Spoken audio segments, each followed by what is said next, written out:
Hey everybody, we are back with Fierce Women TV. We are live on WCOBM. Thanks for tuning in and watching. I am here with George J. Chanos today, my friend, and we have had some great conversations over the years, and that's why I wanted to invite you to share all of your information. We did talk about your first book, Seize Your Destiny, and now I want to talk about your second book that's coming out. Millennial Samurai. This is a different approach that you've taken now. So tell us a little bit about how you chose, the process for coming up with this layout and this platform for this book. Okay.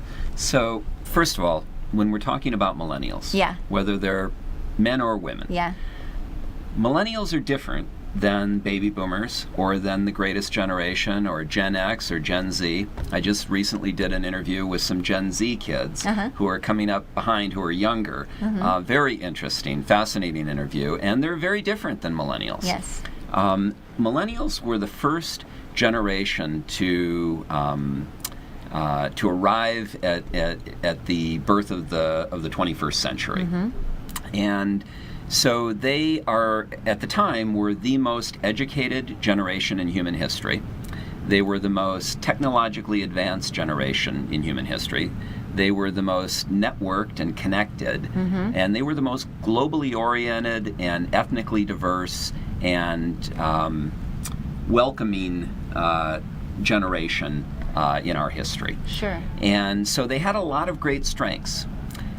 They were raised a little differently than we were. So I remember telling Alex as she was growing up that she could be anything that she wanted to be. Yes. I was very encouraging, and I wanted to build her self-confidence. And I believe that a lot of baby boomer parents that experienced success in their lives and that had an optimistic view wanted to encourage their children to have that level of self-confidence. They realized that self-confidence was important in their life. Self-confidence has been huge in my life. Yes. And I couldn't have succeeded without it.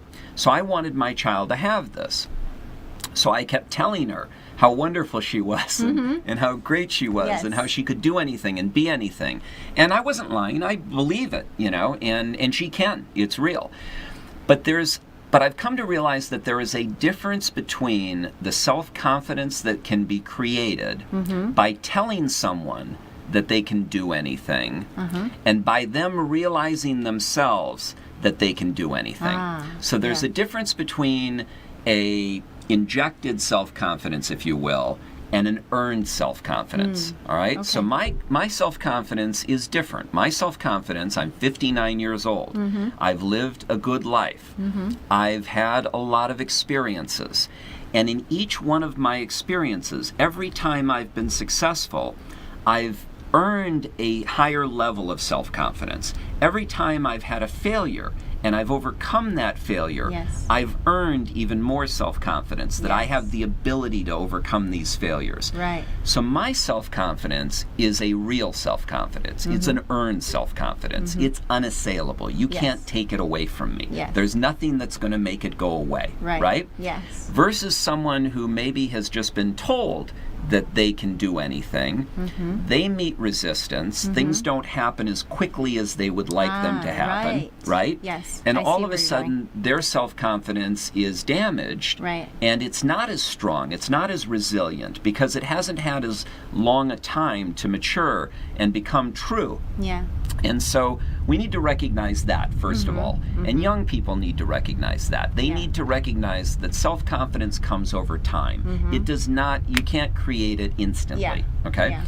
The other thing is, as you pointed out, that we live in a very immediate gratification society. Right. When I was younger, if I wanted to know something, I had to go to the library. Oh, I know. Right? Or first, you had to learn how to use the index cards and the filing system in the library. Yeah. And then get somebody to drive me, and then actually go to the library and look something up. All of it. Today, and that might be a week-long adventure. Yeah, exactly. that exactly. Getting the ride might take days. Right. So there's a huge difference. There's a huge difference today when a young person can go onto their phone and find out the answer to something immediately. I had one young person who was telling me that they had gotten arrested. And I said, congratulations, you've just joined the very exclusive 5% club of people your age that have been arrested. And they sent me an email immediately back saying that 50% of young black males are arrested by the time they're 23, and 40% of young white males are arrested by the time they're 23. That they're not part of a 5% group. They're part of this person was part of a 40% group, right? Yeah. So that was news to me. Yeah. And that news was delivered within seconds, which is great that they have that ability to access that information and to engage in a dialogue that way. And with facts, and as long as it's factual information. Yes. But there is a lack of patience on the part of many young people. I remember having that when I was young. I remember very distinctly my 25th birthday, thinking that, my God, I'm old. And I was only 25. And I wasn't old. Right. I'm probably not even really old now. Right. But to think that the reason I thought I was old at 25 was because I hadn't accomplished what I wanted to accomplish, what I had in my own mind. Yeah. I had this notion that I would be a millionaire by the time I was 21, and I wasn't a millionaire by the time I was 25. Oh, you were doomed. It was over, friend. It was over. Yeah. There are a lot of young people. Who have these same goals and desires which is great. And wants, absolutely, which is what drives them. Sure. Okay. But sometimes that can lead to disappointment. Yeah. And so part of what I think young people need to hear is, don't be so hard on yourself. Yeah, that's seriously. Really good. That's really good. Kids really need to understand that it will come. If you keep pushing forward, if you keep making progress, if you keep creating value, if you keep making a contribution and doing good things will come your way. Yes. And it will all work out. It really will. And I found that virtually in everything that I've tried to do. I'm this whole thing with writing a book and trying to promote a book on social media is all brand new to me. Oh yeah. It's all brand new to me. And when you and I met a couple of years ago and started talking about it, and you're like the social media ninja genius on this stuff, I was helped with some of your guidance. But in the beginning, it was a struggle for me. It was something that I'm not technically literate. I'm relatively technically illiterate. And so even though I had succeeded in many different areas, this was a new hill for me to climb, a new challenge. But you embraced it. Very much. I mean, you were ready and willing to learn all about it. And here I am today on your show. I know, right? And here I am today on your show. So it's, and coming out with my second book, right? So it happens. You just keep trudging away. You just keep pushing forward. And it happens. It works out. No, I love that. I love that because it's all about that perseverance, and again, it brings it back to the analogy of the baby and the steps in our earlier segment of how you were saying even just that little bit of progress, and as long as you're taking those lessons of failures as lessons and using them to help propel you forward, then it's great. Now, the lessons that you have in Millennial Samurai are different. You've made them bite-sized. Yes. Tell us a little bit about that. Okay, so in Seize Your Destiny, what I did was I created a book that had 22 chapters that were roughly 6 to 12 pages each. So it's a fairly easy read, but if you don't like to read, and a lot of young people don't like to read, especially hardcover books, it may be something that's not, what you want to do. So I thought, how can I make this information more digestible, more accessible to more young people? And that's sort of my mission right now. My mission is to try to impart knowledge and guidance and inspiration and direction to people who want it, people who need it. I was talking to Les Brown the other day, and he's a famous international speaker, And he said, don't try to bring horses to water. Right. Look for thirsty horses. Yeah. And that's what I'm actually doing. I'm looking for thirsty horses. I'm looking for young people that want to learn, that think that maybe there's something that I can share with them that is of value to them. Yes. And so the way I design Millennial Samurai, first of all, let me begin with the concept of Millennial Samurai. The concept of Millennial Samurai is that when you take the millennial, which is, as we said, the most technologically advanced, highly educated generation in human history, and when you marry them with a samurai mentality, a warrior mentality, a fierce woman mentality, right? That you come up with something special. But samurais are something more than just fierce. They're honorable. They're people that are grounded in tradition. Right, they follow the code. In ancient core values. Yes. Character, courage, commitment, compassion. Yes. The fidelity, the samurai pledged their fidelity to a lord, right? In my example of Millennial Samurai, I'm not looking for millennials to pledge themselves to another human being, or to somebody that's senior to them, but I'm looking for them to pledge themselves to humanity. Humanity is the Lord for a Millennial Samurai. So my concept of a Millennial Samurai is the brightest young people that we have embracing ancient core values of the samurai in a mission to improve the world and humanity. That, to me, is a Millennial Samurai. So the book is a guide for them. And what the book does is, instead of having long chapters, it has short, digestible chapters. So instead of 22 chapters, 5 to 10 pages each, it's 150 chapters that are 1 to 2 pages each. Yes. So it's introducing people to all these critical concepts that they need to be aware of. Concepts relating to their state of mind, concepts relating to their interactions with others, concepts relating to what's coming in the next 20 years in terms of artificial intelligence, genomics, 3D printing, cloud computing, the Internet of Things, asteroid mining, all the amazing things that are happening over the next 20 to 30 years. I've researched and I've identified and I've basically given a synopsis of each of these things that you need to be thinking about, because with each of these developments, they're going to affect your life in some way. Right. It may be the impact of technology on employment. Today, the number one job for an American male is truck driver. There are 3 million of them. The number one job for an American woman is clerical worker. There are roughly 3 million of them. Both of these jobs, both of the number one jobs for men in America, men and women in America, will be eliminated by technology in the next decade. Yes. And so you need to adapt. Right. You need to surf the edge of chaos, if you will. You need to thrive among these opportunities and overcome these challenges. And what do you need to know to be able to do that? And what kind of a mindset do you need to have? And how do you need to be grounded in core values? That's what Millennial Samurai is all about. It's basically saying, if you know this, and if you follow these tenets, and if you're driven and you're hardworking and you're bright and you persevere, you can have anything you want. You can be anything you want. And I really believe that. No, it's great. I love the way that you approach it, because so much of what you do now, and I know you've had a very successful career. We talked about that earlier as an entrepreneur and Nevada State Attorney General and all of these other endeavors you've done.